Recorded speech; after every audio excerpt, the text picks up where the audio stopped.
والسابقون الأولون من المهاجرين والأنصار والذين اتبعوهم بإحسان رضي الله عنهم ورضوا عنه وأعد لهم جنات تجري تحتها الأنهار خالدين فيها أبدا ذلك الفوز العظيم. جن لوگوں نے سبقت کی یعنی سب سے پہلے ایمان لائے مہاجرین میں سے بھی اور انصار میں سے بھی، اور جنہوں نے نیکوکاری کے ساتھ ان کی پیروی کی، اللہ ان سے خوش ہے اور وہ اللہ سے خوش ہیں. اور اس نے ان کے لیے باغات تیار کیے ہیں جن کے نیچے نہریں بہ رہی ہیں، وہ ہمیشہ ان میں رہیں گے، یہی بڑی کامیابی ہے. الحمدللہ رب العالمین والصلاة والسلام علی رسولہ الکریم وعلی آلہ واصحابہ اجمعین. اعوذ باللہ من الشیطان الرجیم. بسم اللہ الرحمن الرحیم. الا ان اولیاء اللہ لا خوف علیہم ولا هم يحزنون. رب اشرح لي صدری ویسر لي امری واحلل عقدۃ من لسانی یفقہوا قولی. ماشاء اللہ، میری آج کی تقریر کسی تہوار کے پٹاخے یا کسی شادی بیاہ کی تقریب کے پٹاخے نہیں ہیں، بلکہ میری آج کی تقریر گرجتے ہوئے بادل کی آواز ہے. میں آج مغل سلطنت کے بادشاہوں اور ان کے درباریوں کے بارے میں کوئی بات کرنے والا نہیں ہوں. میں آج دکن کے نظام اور اس کے چیلوں کے بارے میں بات کرنے والا نہیں ہوں. میں آج آپ میں سے کسی کے باپ اور آپ کے کسی خاندان والے کے بارے میں بات کرنے نہیں ٹھہرا ہوں. میں آج میرے باپ یا میرے خاندان والوں کے بارے میں بات کرنے نہیں ٹھہرا ہوں. میں آج ٹھہرا ہوں ان کمبختوں کا جواب دینے جو اللہ کے رسول کے ساتھی اہل ایمان کی گستاخی کرتے ہیں صلی اللہ علیہ وسلم کی. میں آج اس یقین سے ٹھہرا ہوں کہ اگر میں میرے نبی کے صحابہ کی عزت کو بچانے کے لیے آواز نکالتا ہوں تو اللہ کائنات میں میری عزت کو بچانے کے لیے کئی ایسے لوگوں کو پیدا کر دے گا جو اللہ کے دین سے جڑ جائیں گے اور وہ بھی نبی صلی اللہ علیہ وسلم اور ساتھی اہل ایمان کی عزت کو بچانے والے بن جائیں گے انشاءاللہ. جیسا کہ میرے عنوان کا اعلان کیا گیا، عظمت صحابہ گستاخ صحابہ کے جواب میں. سب سے پہلے صحابہ کہتے کسے ہیں؟ ہم نے بہت تعجب کیا جب ہم چند ہمارے مسلمان حضرات سے بات کر رہے تھے. ہم نے پوچھا بھائی علی رضی اللہ تعالیٰ عنہ کون ہے؟ میں آپ لوگوں سے کوئی پرانے زمانے کی بات، کوئی گاؤں کھیڑے کی جہاں پہ علم نصیب نہیں ہے، ان کی بات نہیں کر رہا ہوں. میں ایسے مسلمان کی بات کر رہا ہوں جو پڑھے لکھے خاندان سے ہیں، پڑھا لکھا، جو آج کا کانٹمپرری یونیورسٹی ایجوکیشن ہے، ایکیڈمکس، جس کو نماز پڑھنا معلوم ہے، روزے رکھنا معلوم ہے، افطاری خوب پکا کر کھانا معلوم ہے. ایسے مسلمان سے پوچھے بھائی علی رضی اللہ تعالیٰ عنہ کون ہے، علی کون تھے؟ تو بولا کہ وہ نبی تھے. نعوذ باللہ. ہم نے بعض کو پوچھا صحابی کون ہوتے ہیں؟ بولے نہیں معلوم. ہم نے پوچھا ابو بکر صدیق عمر کون تھے؟ بولے شاید نبی تھے. استغفر اللہ علیہ وسلم. کا مطلب میں یہ بتانا چاہتا ہوں کہ آج اگر آپ کو پوچھا جائے فلم انڈسٹری کے فلاں کا باوا کون ہے، دادا کون ہے، تو باوا دادا کا بھی نام بولتے ہیں، ہونے والے بچہ کا بھی نام چن کے رکھتے. تم اللہ کے نبی صلی اللہ علیہ وسلم کے صحابہ کے بارے میں جب پوچھے تو پتہ ہی نہیں صحابی کون ہوتا ہے. تو سب سے پہلے صحابی کسے کہتے ہیں اس کے اوپر تھوڑی سی روشنی ڈالتا ہوں. صحابی جو لفظ ہے یہ ایک کو کہتے ہیں صحابی، اس کی جمع ہے صحابہ. صحابی سنگیولر ہے، صحابہ پلورل ہے.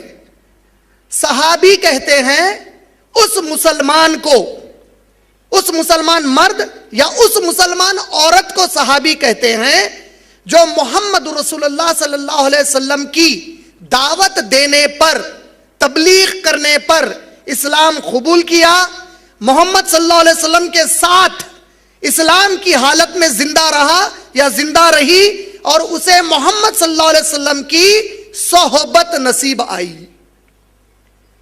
صحبت سے صحابہ ہے. بھائی کیسی صحبت میں رہتے ہو تو تم لوگ؟ اگر مان لیجئے ہم میں سے کسی کو آوارہ صحبت ملتی ہے تو لوگ تھوکتے ہیں, کہتے ہیں کمبخت آوارہ صحبت چھوڑ دے. اگر کسی کو نیک مسلمان کی صحبت ملتی ہے کہتے ہیں بڑی خوشی کی بات ہے بھائی, آپ کی صحبت میں تو علماء رہتے ہیں ماشاءاللہ. اللہ کی قسم ہے کائنات میں ان سے زیادہ خوش نصیب کوئی ہو ہی نہیں سکتا جسے محمد رسول اللہ صلی اللہ علیہ وسلم کی صحبت میں اثر آ جائے. اللہ کی قسم ہے رشک کا مقام کہ ایسی صحبت کسی کو ملے کہ وقت کے رسول ان کے ساتھی ہوں, وقت کے رسول ان کے استاد ہوں, وقت کے رسول انہیں قرآن سکھاتے ہوں, وقت کے رسول انہیں اسلام بتاتے ہوں. ایسے صحابہ کو کمبخت گالی دینے والے اس دنیا میں موجود ہیں. اللہ کے نبی کریم صلی اللہ علیہ وسلم کے جو صحابہ ہیں, لگ بھگ جب اللہ کے رسول کریم صلی اللہ علیہ وسلم نے حجۃ الوداع کے موقع پر تقریر کی, جب آپ نے خطاب کیا, آپ نے واعظ دیا, تو تاریخی اعتبار سے تاریخی کتابوں میں آتا ہے کہ لگ بھگ 1,40,000 ایمان والے آپ کے اس تقریر میں موجود تھے. گویا نبی کریم صلی اللہ علیہ وسلم کی موجودگی میں لگ بھگ 1,40,000 صحابہ تھے.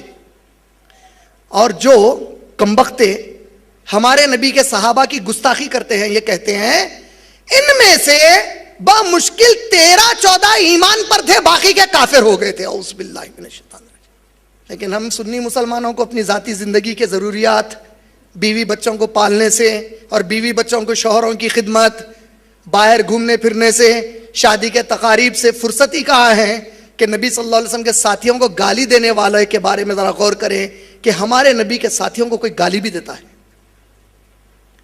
ہم ان سے دوستی بھی کرتے ہیں, ہم انہیں اپنی دعوتوں میں بلاتے ہیں, ہم ان کی دعوتوں میں جاتے ہیں. ہم اپنے آپ کو سیکولر بتانے کے لیے اتحاد, بھائی لڑنا نہیں چاہیے, سب کے ساتھ رہنا چاہیے. آپ کی ماں کو بہن کو کوئی گالی دیا تو ساتھ رکھتے اپنے رکھتے ہیں؟ ارے اللہ کی قسم ہے ایسے کروڑا ماں باپ قربان ہے ہمارے نبی کے صحابہ پر. صحابی کو گالی دینے والا ہمارا دوست ہو سکتا؟ صحابی کو گالی دینا نبی کی تربیت کو کچھ بولنے کے برابر ہے. نعوذ باللہ من ذالک. یہ صحابہ وہ صحابہ ہے جس کو اللہ نے وہ مقام دیا, وہ مرتبہ دیا. کبھی سوچو آپ لوگ کہ اللہ نے آدم علیہ السلام کو پیدا کیا, اللہ نے نوح علیہ السلام کو پیدا کیا, ابراہیم, اسماعیل اور اسحاق علیہ السلام کو پیدا کیا, اللہ نے موسیٰ اور عیسیٰ علیہ السلام کو پیدا کیا. ان کے بھی صحابہ تھے, لیکن یہ صحابہ کوئی معمولی صحابہ نہیں ہے. اللہ نے ان کے مقدر میں محمد رسول اللہ صلی اللہ علیہ وسلم پر ایمان لانا لکھ کر رکھا تھا. یہ اس وقت پیدا ہوئے جب یہ قرآن نازل ہو رہی تھی, یہ اس وقت پیدا ہوئے جب ہمارے نبی صلی اللہ علیہ وسلم کو ضرورت تھی اس قرآن کو دنیا میں عام کرنے کی. یہ اس وقت پیدا ہوئے جب اللہ کے نبی صلی اللہ علیہ وسلم کی جان پر بن جاتی تو یہ لوگ اپنی جانیں نچھاور کرتے ہمارے رسول صلی اللہ علیہ وسلم کے لیے. آپ اور میں تو اتنے بدبخت ہیں اللہ کی نظر میں, اللہ نے سوچا کہ کمبختو تم لوگ 1400 سال کے بعد پیدا ہو, تم تو قابل ہی نہیں ہو اس سے پہلے پیدا ہونے کے. کئی بار ہمارے دماغ میں آتا کاش ہم نبی کے زمانے میں ہوتے, ہمارے ایمان والے اگر نبی کے زمانے میں ہوتے تو منافق یا کافر ہوتے. اللہ کا شکر ہے کہ اب پیدا کیا, اب موقع دیا اس نبی کی اطاعت کرنے کی اور قرآن کی جو ہے تعلیم کو عام کرنے کی, پھر بھی ہم نہیں کرتے.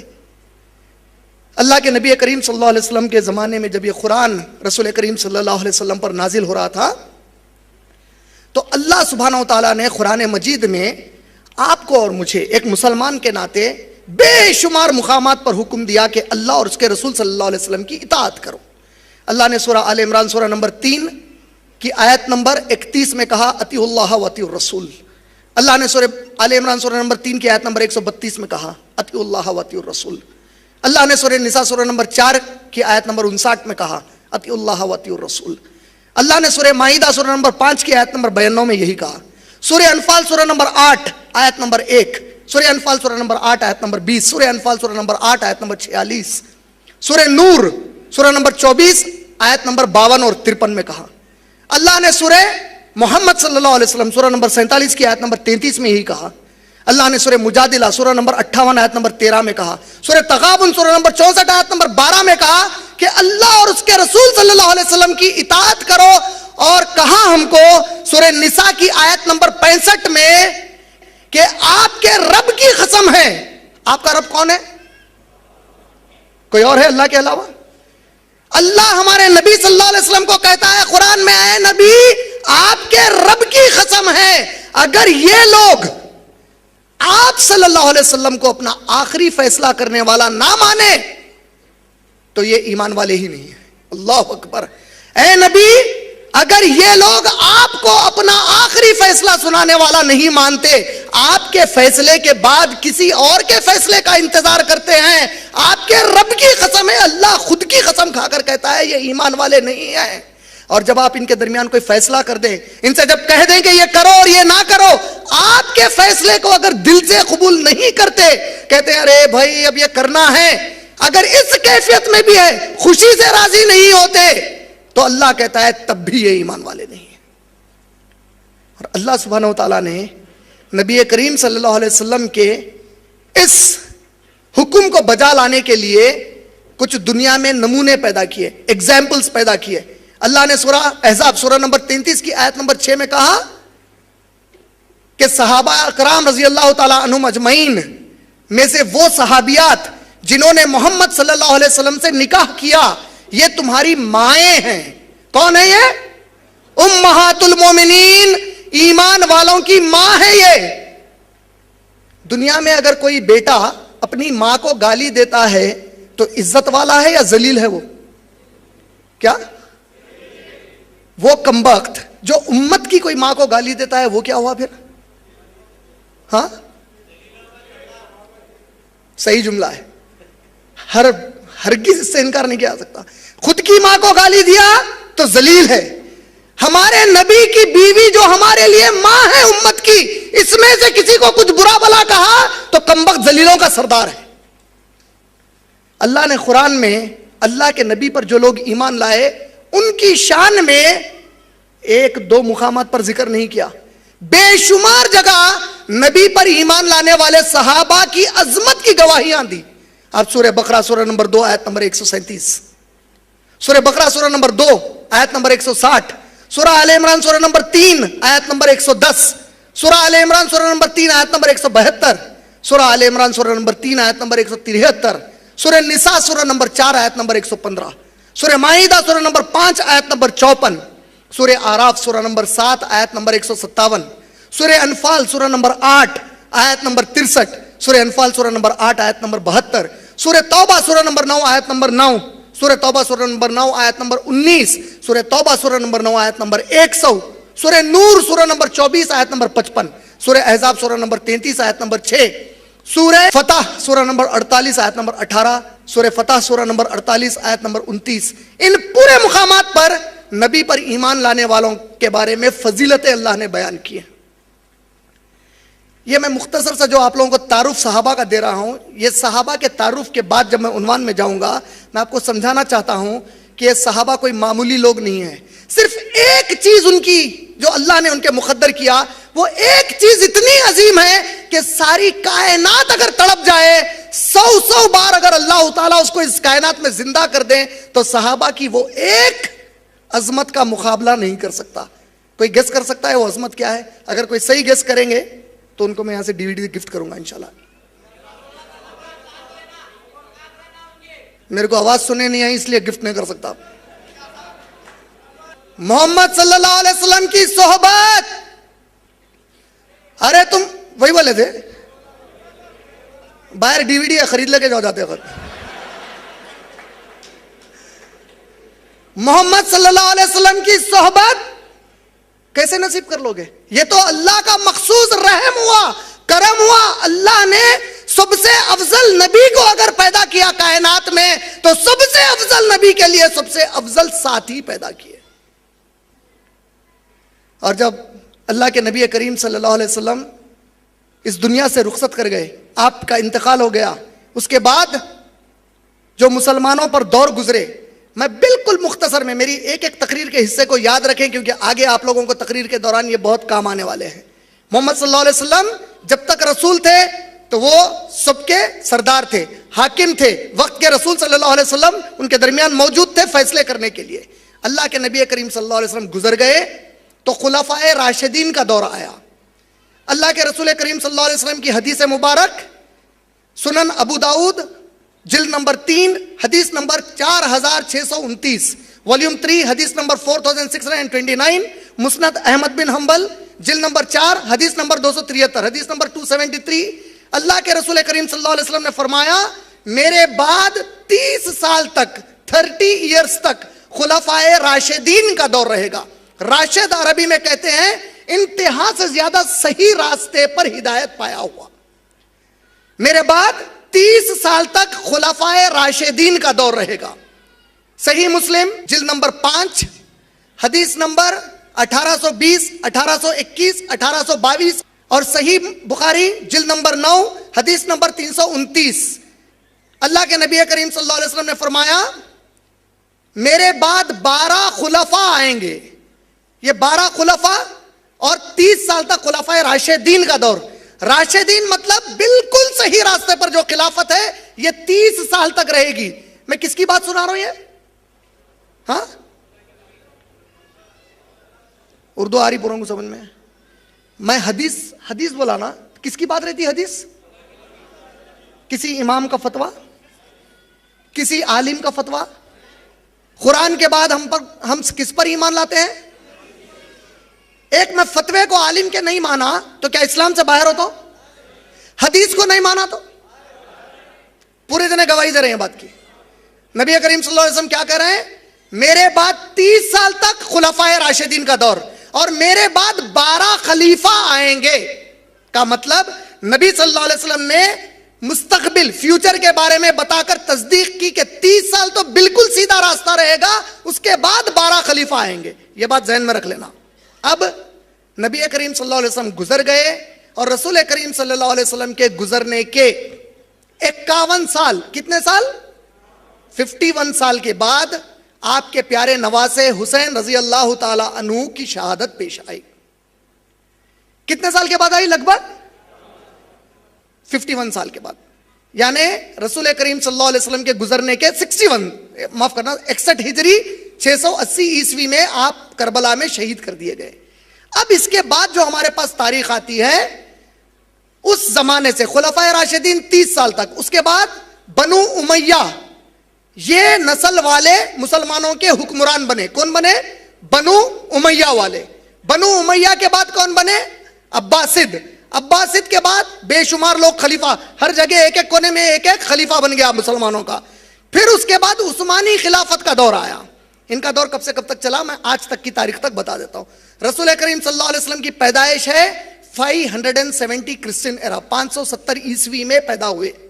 آپ کو نبوت دی گئی 610 عیسوی میں، 610 میں آپ کو اللہ نے نبی بنا کر منتخب کیا آپ کے 40 سال کی عمر میں۔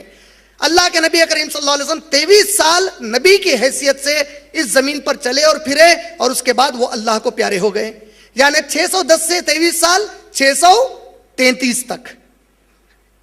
633ویں عیسوی میں آپ صلی اللہ علیہ وسلم اللہ کو پیارے ہو گئے اور اس کے بعد خلفائے راشدین کا دور آیا 633 سے لگ بھگ 662 تک، یا 632 سے 661 تک خلفاء کا دور تھا۔ 661 کا مطلب ہوتا ہے 7ویں صدی۔ 7ویں صدی سے لے کر 8ویں صدی تک بنو امیہ تھے۔ آپ لوگوں کو تھوڑا ڈرائی ہو رہا ہوں گا یہ سبجیکٹ، لیکن یہ نہیں سمجھے تو آگے کی تقریر نہیں سمجھ سکتے میری۔ میں بتانا یہ چاہ رہا ہوں کہ مسلمانوں پر نبی صلی اللہ علیہ وسلم کے بعد حکومت کون کون کی ہے؟ خلفائے راشدین، خلفاء کے بعد بنو امیہ والے 7ویں صدی سے 8ویں صدی تک، پھر بنو امیہ کے بعد عباسد 8ویں صدی سے 13ویں صدی تک، پھر عباسد کے بعد کئی خلیفہ بن گئے چپے چپے پہ، ہر جگہ پہ ایک لیڈر بن گیا۔ اس کے بعد 16ویں صدی میں عثمانی خلافت آئی۔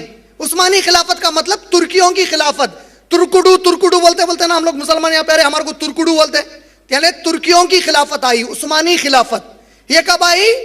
یہ 16ویں صدی میں آئی، اور اس خلافت کو ختم کرنے والا کوئی غیر مسلمان نہیں تھا۔ آفیشیلی اس کو ختم کیا مصطفیٰ کمال اتا ترک ترکی کا۔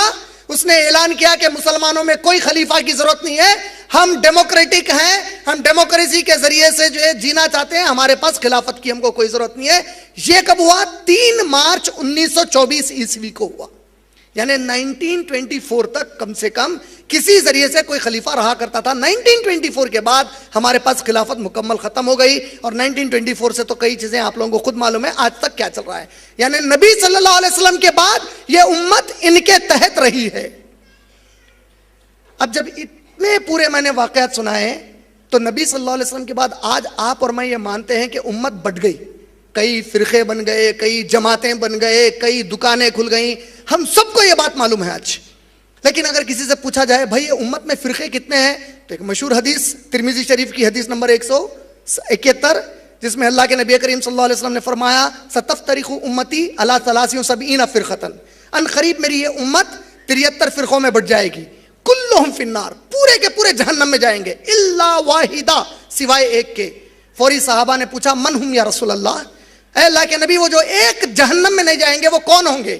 کہا آج کے دن, جواب سنیے نبی صلی اللہ علیہ وسلم کا, آج کے دن میں جس طریقے پر ہوں اور میرے بعد میرے صحابہ جس طریقے پر ہیں, اس طریقے پر جو بھی رہیں گے وہ جہنم میں نہیں جائیں گے, اور جو اس طریقے سے ہٹ گیا اللہ کے نبی صلی اللہ علیہ وسلم نے کہہ دیا کہ وہ ضرور جہنم میں جا کر رہے گا. کا مطلب آپ کو اور مجھے اس بات سے نصیحت کر دی گئی ہے کہ ہم کو صحابہ کے طریقے پر اسلام قبول کرنا ہے. اس میں کسی کو کچھ سمجھ میں نہیں آیا تو تھوڑا ہاتھ اٹھاؤ, پھر سمجھا دیتا ہوں. سب کو کلیئر ہے؟ پکی بات ہے, ماشاءاللہ. صحابہ رضی اللہ تعالیٰ عنہم اجمعین کے دور کے بعد جو لڑائی اور جھگڑے مسلمانوں میں شروع ہوئے, کہاں سے؟ خاص طور پر عثمان رضی اللہ تعالیٰ عنہ کے قتل اور علی رضی اللہ تعالیٰ عنہ کی خلافت کے شروعات میں جب جھگڑے شروع ہوئے تو سب سے پہلا مسلمانوں میں فرقہ پڑا. اور پوری قرآن, جب آپ یہ پوری قرآن پڑھتے ہیں تو اس پوری قرآن مجید میں کہیں بھی سنی بول کر لفظ نہیں آیا, کسی حدیث میں سنی بول کر لفظ نہیں آیا. یہ سنی اور شیعہ یہ دو اہم نام اکثر ہم سنتے ہیں مسلمانوں میں, سنی شیعہ ہوتے بھائی. اور کئی لوگوں کو یہ غلط فہمی ہے کہ سنی اور شیعہ دنیا میں 50-50% ہے. لوگ سمجھتے ہیں کہ 50% شیعہ ہیں 50% سنی ہیں, جبکہ حقیقت یہ ہے کہ ساری دنیا میں 92% سنی ہیں, 8% شیعہ ہیں. ہمارے ملک ہندوستان میں لگ بھگ مسلمان 30 کروڑ ہیں, اس میں بمشکل 12 سے 13% شیعہ ہیں, باقی کے پورے سنی ہیں الحمدللہ.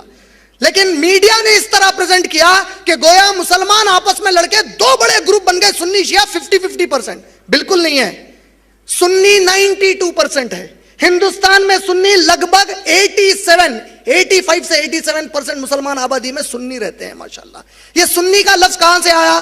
تو ہمارے میڈ ان انڈیا ڈیفینیشن میں بہت سارے ڈیفینیشنز ہیں. میڈ ان انڈیا کا ایک ڈیفینیشن کیا ہے؟ سنی بولے تو ثابت ایمان والا. ہم نے کہاں سے نکال کے لایا اللہ کو معلوم. میرے ایک دوست ہیں نان مسلم, وہ بیچارے میرے کو بولے کہ عمران بھائی میرے کو معلوم سنی بولے تو, روہت نام ہے ان کا, وہ بولے عمران بھائی سنی بولے تو ثابت ایمان والے کو بولتے ہیں. ہاں میں بولا وہ تو میرے کو نہیں معلوم بھائی, قرآن میں کہیں بھی نہیں آیا, حدیث میں کہیں بھی نہیں آیا, پھر سنی کس کو بولتے؟ تو میکسیمم ہمارے لوگوں کو سنی کا مطلب یہ معلوم ہے کہ مثبت ایمان والا. دوسرا ایک ڈیفینیشن ہے میڈ ان انڈیا, وہ کیا ہے پوچھو؟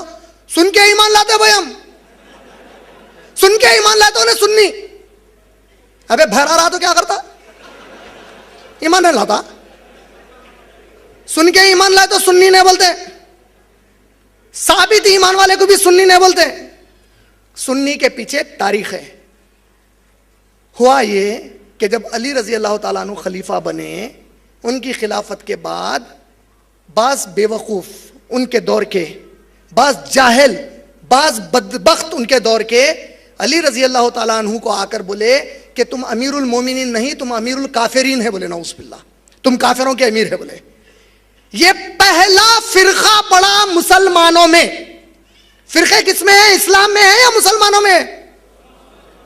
اسلام میں کبھی فرقہ نہیں ہے, فرقے مسلمانوں میں ہے. اللہ کے نبی جو پیشن گوئی دیے میرے بعد 73 فرقے ہوں گے, پہلا فرقہ شروع ہوا اعلان کرتے ہوئے علی رضی اللہ تعالیٰ عنہ کے دور میں. انہوں نے کہا اے علی تم امیر الکافرین ہیں, امیر المومنین نہیں ہو سکتے تم. یہ فرقے کو علی رضی اللہ تعالیٰ عنہ نے کہا کہ تم خوارج ہو. خوارج آپ لوگ کبھی اگر کوئی آڈیٹوریمز وغیرہ پہ, یہ پتہ نہیں یہاں ہے کہ نہیں ہے, لیکن آپ لوگ اکثر کا کوئی بھی, اچھا وہاں دکھ رہا ہے ایگزٹ بول کے شاید لکھا ہوا ہے, ایگزٹ کو اگر آپ عربی میں دیکھیں گے تو عربی میں کہتے ہیں خارج، خارج ہو جانا، باہر نکل جانا، خوارج. علی رضی اللہ تعالیٰ عنہ نے اس فرقے کو کہا تم لوگ خوارج ہو، مطلب تم لوگ اسلام کے باہر چلے گئے ہو، تم لوگ وہ بات کر رہے ہو جو قرآن اور سنت سے ہٹ کر ہے. وہ لوگ کیا کہہ رہے تھے علی رضی اللہ تعالیٰ عنہ کو؟ امیر نعوذ باللہ من ذالک. یہ سب سے پہلا فرقہ پڑا، خوارجیوں کا فرقہ.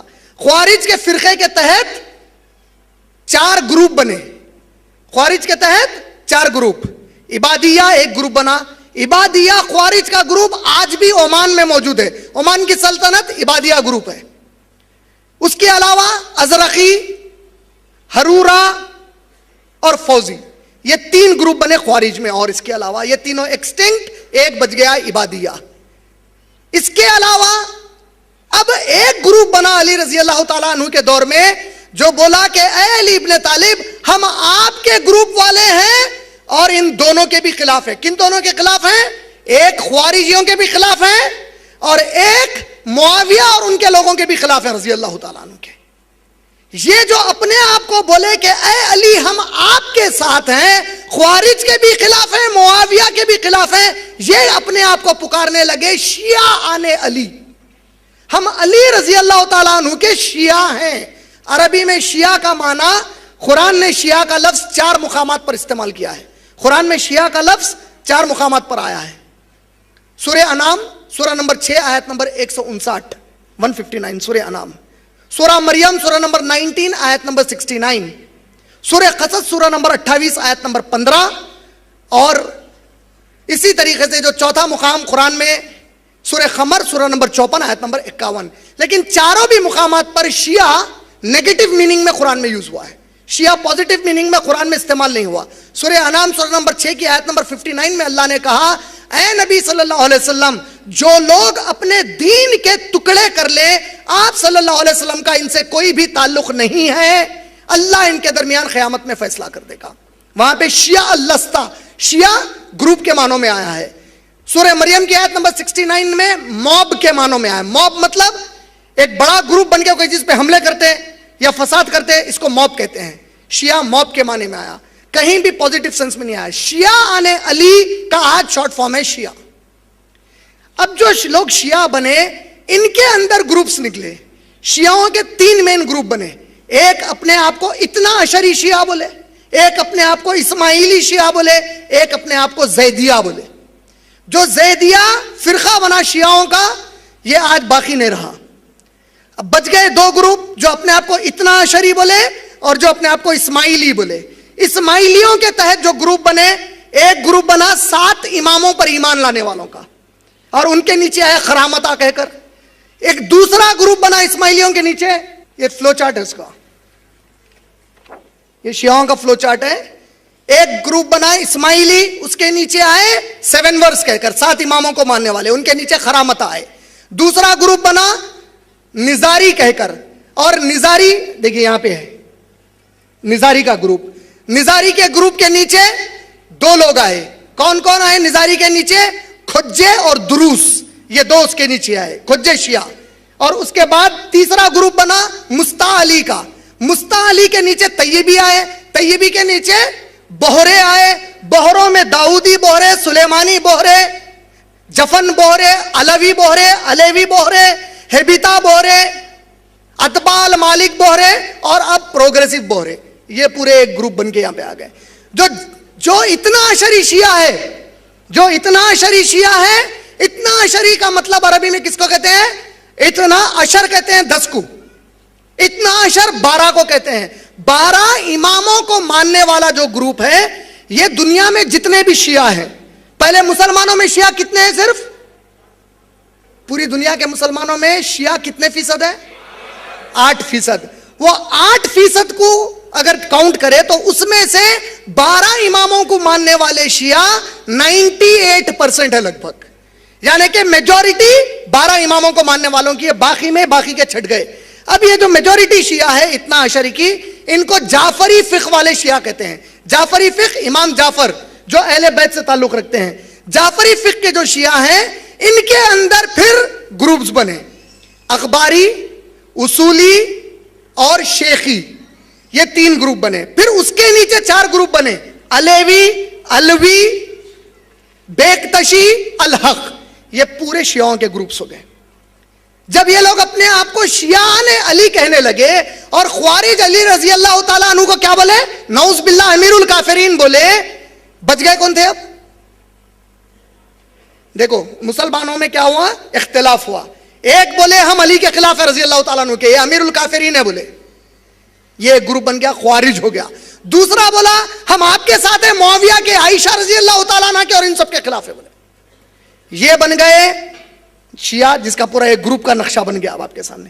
تیسرے جو لوگ تھے, ابو ہریرہ رضی اللہ تعالیٰ عنہ کے پاس کسی شخص نے آ کر کہا کہ اے ابو ہریرہ, یہ حدیثوں میں کافی جھگڑے ہیں, ہمارے لیے یہ قرآن کافی ہے.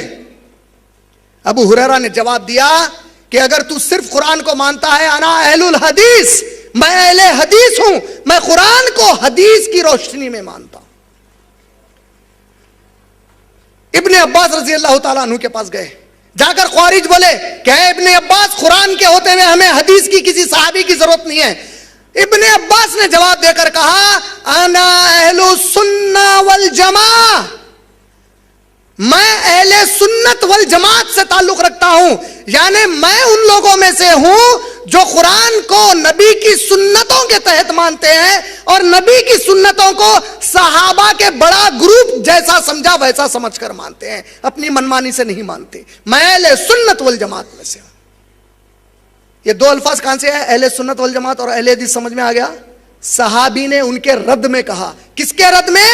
جو کہتے تھے ہمارے لیے قرآن کافی ہے, حدیث نہیں چاہیے, جو کہتے تھے ہمارے لیے قرآن اور بعض حدیثیں لے لیں گے لیکن صحابہ کی اہمیت نہیں ہے, ان کے جواب میں یہ 2 الفاظ استعمال کیے گئے اور کہا گیا, جب ان کو جواب دینے کہا گیا انا اہل الحدیث, بولے ابو ہریرہ, بولے کہ کمبخت تو صرف قرآن کہتا ہے, میں تو اہل حدیث ہوں, میں قرآن کو حدیث کی روشنی میں مانوں گا. ابن عباس نے کہا ہے انا اہل السنہ والجماع, کمبختو تم کہتے ہو کہ سنت چھوڑ دو, صحابہ کو چھوڑ دو, میں تو سنت کو بھی مانتا ہوں اور سنت کو سمجھنے صحابہ کے اجماع کو دیکھتا ہوں کہ میجورٹی آف دا صحابہ سنت اللہ کے نبی کی کس طرح سمجھتے ہیں, قرآن کس طرح, اہل سنہ والجماع.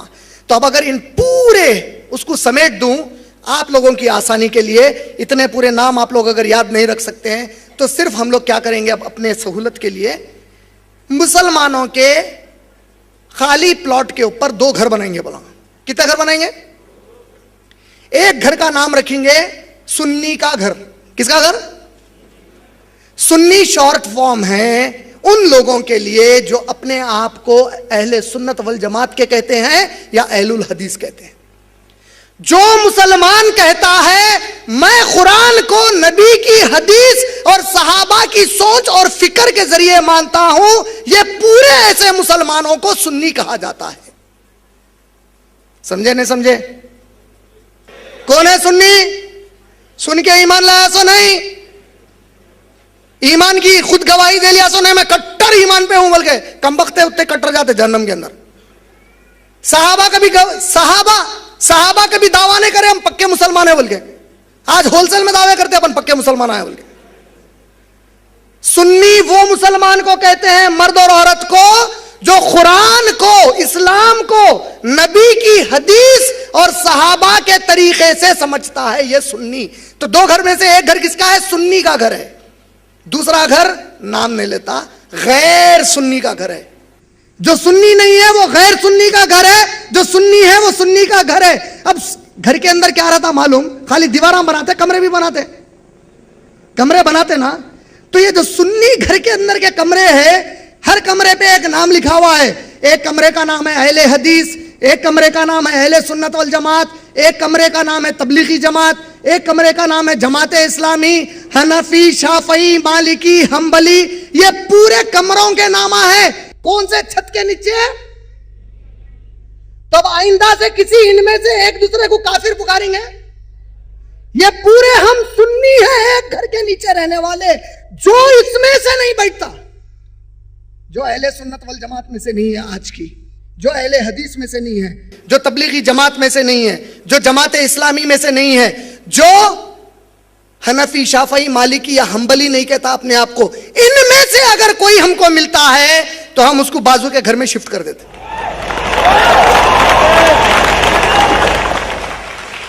یہ پورے ہمارے اپنے بھائی ہیں, اور ہم لوگ ذرا تھوڑا میاں بھایا تیز طبیعت کے رہتے, تب لڑائیاں بھی لڑ لیتے قمروں میں, بہت لڑتے, ہم خون ہم خان کر لیتے ایک دوسرے کو, بہت خون نکال لیتے ایک دوسرے کا, اس کو مارتے, اندر منہ پھوڑ دیتے, روز جھگڑا کرتے. لیکن اللہ کی قسم ہے, اگر جس دن بازو کے گھر والا اس کے ایک کمرے پہ بھی نظر ڈالا, اس کے گھر کو اجاڑ کے پھینک دیں گے انشاءاللہ. یہ ہماری اپنے بھائیوں کی لڑائی ہے. کم وقت اگر تو کبھی ہم کو لڑانے کی کوشش کرے گا تو ہم نہیں چھوڑیں گے. اس گھر میں رہنے والا آپس میں لڑ سکتا ہے, لیکن اس گھر کے اندر کے کوئی کمرے والا ابو بکر کی عزت نکالتا رضی اللہ تعالیٰ عنہ کی, کوئی عمر ابن خطاب کی عزت نکالتا, کوئی عثمان غنی یا علی رضی اللہ تعالیٰ عنہ کی عزت میں کوئی کمی کرتا, کوئی حسین رضی اللہ تعالیٰ عنہ اور حسن رضی اللہ تعالیٰ عنہ کی عزت میں کوئی کمی کرتا, کوئی معاویہ رضی اللہ تعالیٰ عنہ کی عزت میں کوئی کمی کرتا, کسی ایک صحابی کی بھی عزت میں ہم کمی نہیں کرتے. اگر کوئی اندر ٹھہر کر کہے کہ میں فلاں صحابی کو نہیں مانتا, فلاں صحابی کو گالی دے, لات مار کے بازو کے گھر میں ڈال دیں گے اس کو. اور اگر بازو کا گھر والا ہم پر نظر ڈالا, کیا کریں گے؟ ارے کیا کی کرو بول رہے ہیں بھائی, بیٹھ کے سنو بولے تو سنتے بھائی, اب کرنے کا نہیں کرتے بول رہے ہیں. بازو کے گھر والا نظر ڈالا تو کیا کرتے ہیں؟ قبرستان بنا دیتے گھر کو انشاءاللہ. یہ پورا سنانے کے بعد صحابہ کی عظمت پر اکابر علماء دین کیا بولے وہ بتانا چاہتا ہوں. کس کی عظمت پہ؟ یہ غنیت الطالبین ہے, مشہور کتاب. اس کو لکھنے والے کون ہیں؟ شیخ عبد القادر جیلانی رحمۃ اللہ علیہ, جس کو اکثر لوگ غوث اعظم دستگیر پیران پیر سے جانتے ہیں. ان کا اصل نام تھا عبد القادر جیلانی, جیلان کے علاقے کے رہنے والے تھے. شیخ عبد القادر جیلانی رحمۃ اللہ علیہ کی یہ کتاب ہے غنیت الطالبین.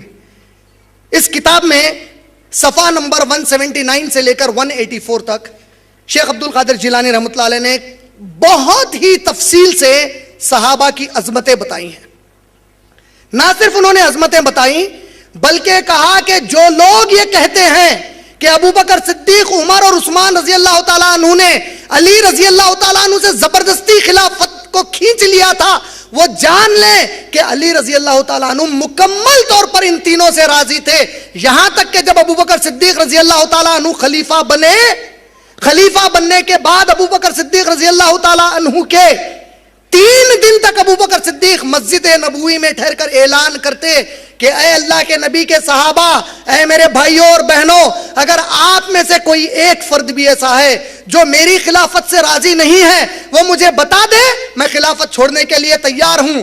1 دن انہوں نے کہا, 2 دن انہوں نے کہا, جب وہ تیسرے دن یہ کہنے کے لیے اٹھے, آپ جانتے ہیں شیخ عبد القادر جیلانی کیا کہتے ہیں اس کتاب میں غنیت الطالبین صفحہ نمبر 179 سے 184 پر شیخ عبد القادر جیلانی رحمۃ اللہ علیہ فرماتے ہیں, جب تیسرے دن امیر المومنین ابو بکر صدیق رضی اللہ تعالیٰ عنہ کھڑے ہوئے تو علی ابن طالب رضی اللہ تعالیٰ عنہ کھڑے ہو کر کہے کہ اے ابو بکر صدیق یا امیر المومنین, سوائے ایک کمبخت کے اور کوئی دوسرا ایسا ہو ہی نہیں سکتا جو کہے کہ آپ ہمارے لیے خلیفہ نہ بنے. یہ شیخ عبد القادر جیلانی رحمۃ اللہ علیہ کی تحقیق ہے. خلافت و ملوکیت مولانا ابو العلا مودودی صاحب نے لکھی, جو جماعت اسلامی کے بانی ہیں. خلافت و ملوکیت کے صفحہ نمبر 174 پر مولانا ابو العلا مودودی رحمۃ اللہ علیہ فرماتے ہیں کہ جو پرتشدد شیعہ ہیں یہ کہتے ہیں کہ جو علی رضی اللہ تعالیٰ عنہ کو خلیفہ نہیں مان کر دوسروں کو خلیفہ بنائے, یہ لوگ ظالم تھے, اور جو خلیفہ خود بن گئے علی رضی اللہ تعالیٰ عنہ کے بجائے یہ غاصب تھے. اب یہ اردو ذرا گاڑی ہوں گی, غاصب ظالم تو سمجھ میں آ گیا ہوں گا, غاصب بولے تو اردو میڈیم ہم لوگوں کو نہیں معلوم, کیونکہ اپنے پاس اردو بچاؤ تحریک میں غزلیات چلتے.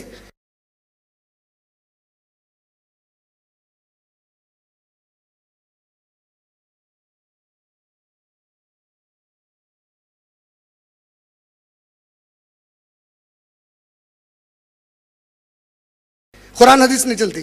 ہمارے پاس بڑے بڑے ہمارے شہر کے دانشور, مسلمانوں کے ہمدرد اردو بچانے کی تحریک میں کیا کرتے معلوم ہے, کبھی دین کی محفل نہیں جماتے, غزلیات, شاعری, عورتیں بھی اسٹیج پہ ہے, انہوں بھی اسٹیج پہ ہے, ادب کے سلامہ, غلامی کے, اردو بچا رہے ہیں.